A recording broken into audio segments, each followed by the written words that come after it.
yung gagawain sa Johnny. Wala namang Alam ko naman na hindi naman sexy yung gagawin or hindi ka naman pabayaan. So, tiwala talaga ako. And alam mo naman ako parang excited ako gumawa ng project na kakaiba talaga, yung hindi pa masyado natatakal sa atin. Yung medyo controversial, di ba? Yung maganda, di ba? So, exciting, di ba? Parang ayos na parang matry nga itong role na to. May pressure? Paano mo pinipare yung sarili mo? Emotionally and physically? Are dito? Well, sa character kasi ni Ses, kailangan hindi ka mahiya. Parang very confident kasi. Kumbaga siya yung parang nakita natin makabagong babae. So, tinanggal mo yung mga hiya. Yun yung mahirap kasi may pagkamahiyain talaga. Pag hindi naman kasi ako sanay sa mga ganitong characters or ganito ka-wild, diba? So, tinanggal ko muna yung inhibitions ko. Sana bumalik siya. Just sinabi mo kanina, unofficial kayo ni Kiel. Paano yun? Paano explain mo nga? Walang labels. Walang labels ka na. Walang anniversary. Walang monthly. May improvement naman, diba? Kita mo naman. Kasi almost 1 year na rin kami nagdi-data. Working naman siya. Ha? Working naman. Yung relasyon nyo, nag-working naman siya. Of course, syempre hindi naman kami kontento na ganun lang. But right now, kasi hindi pa ready emotionally and siguro sa trabaho and all. Mas maganda kasi pag pumasok sa relasyon yung ready ka na talaga, yung kaya mo na talaga ibigay yung lahat mo, di ba? Mapaligay yung tao na lahat. Joel, sabi mo yung na to, pero nagkaroon ba ng selosan? Dahil alam mo na. No. And I don't think he's like that. Pag secure naman kasi yung tao, walang issues. Ano yung kada Valentine yun? Anong reaction? Lalo na sa poster pa lang. I don't think nakita niya na yung scenes. Doon nakita na yata niya yung trailer. Rushes, hindi ko alam. Hindi pa niya nakikita, pero yung trailer nakita niya.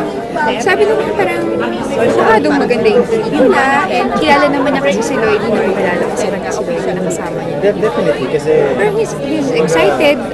Actually, yung poster namin, nilagay niya sa kotse niya. Ako nga kotse ko, walang poster siya, meron. Diyan anong kaibahan ng pagkakaroon ng isang boyfriend, hindi naman unofficial boyfriend na hindi talaga Pinoy na Pinoy? Versus Pinoy. Para sa akin kasi una kasi, well, Pinoy naman siya. Kaya lang, Hindi lumaki first time dito. ko rin nag-date about the details. ng half. Diba, parang it will defeat the purpose. Wala naman ako makitang masyadong difference kasi nakakatuwa siya kasi parang siyang Pilipinong-Pilipino na mahilig niya sa pagkain or kung paano siya kumilos, yung values din naman niya. Very Pinoy pa rin. O nagturuan mo na, naging Pinoy na, mas Pinoy dahil sa'yo. May mga konti rin ako siguro tuturo sa kanya, Kagaya sa kanya. Personally, Sa food, sa mga kanta, dumating ka mga...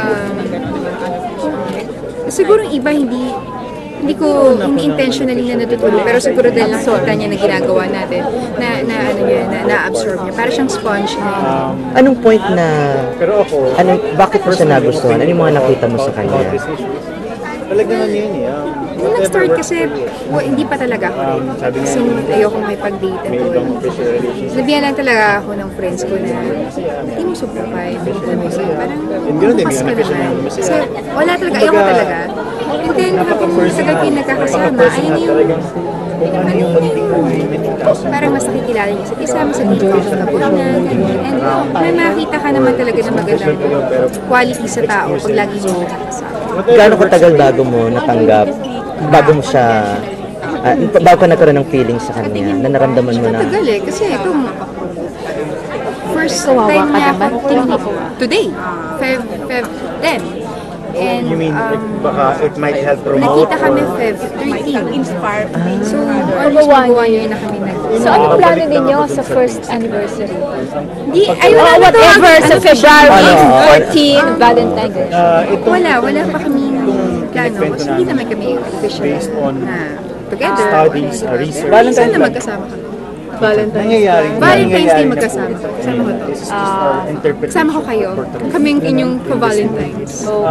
Walang lakad na yung kasing dalawa lang kayo. Tinatanong mo ate Rose na ma-promote pa yun. Tinatakel namin. Pag Pag napanood niyo yung movie, parang sobrang close niya. Yun yung pinaka-least Sorry. na you're together. Siyempre, we're happy na. Ako, masaya ako na nakakita ka ng tao na mag-aalaga sa'yo, na respeto ka, na masaya ka kasama, yung na-inspire ka, nagbalik ng confidence sa sarili mo, di ba? But, para sa akin kasi malayo pa. Alam mo yun, parang lalo na last year yung mga... Hindi pa to. Marami pang happiness, marami pang darating na mas maganda sa amin. Hindi pa na nagtatapos. So, mas excited ako dun sa susunod. Ayoko, parang tinitreasure ko yung memories time before, pero ako naniniwala ako na mas maganda pa sa future. Paano ka pinasasempia? Paano ka niya inalagaan? Well, like, ito like ito sa pelikula, nakakatuwa na sa BBM, ang profile pic niya yung poster namin. Yung kotse ko nga, wala pang poster ng unofficially yours. Siya meron na. Parang yung sinusuportahan ka ng tao sa bagay na minamahal. Malaking bagay. Di ba? Na hindi naman niya naiintindihan, di ba? Pagkagalante, pare. Mabigay ba siya ng mga kung Yes, very sentimental si Chris. Mahilig siya magbigay ng mga actions. It's very sweet. Ice cream. Yung pelikula ha. Feb 15 na. May ilang ka pa? Pwede ba naman yan po yung love scene yung Lloyd? Actually, yung ko noon. Okay na po. Ayaw mo? Bakit? Siyempre, iba yung pagkakilala niya sa akin. Kahit yung nadadaan ko doon pinanood niya. Pero Maganda. feeling ko, Eh, paano kung bumili siya ng pirated? yun naman siya ng original.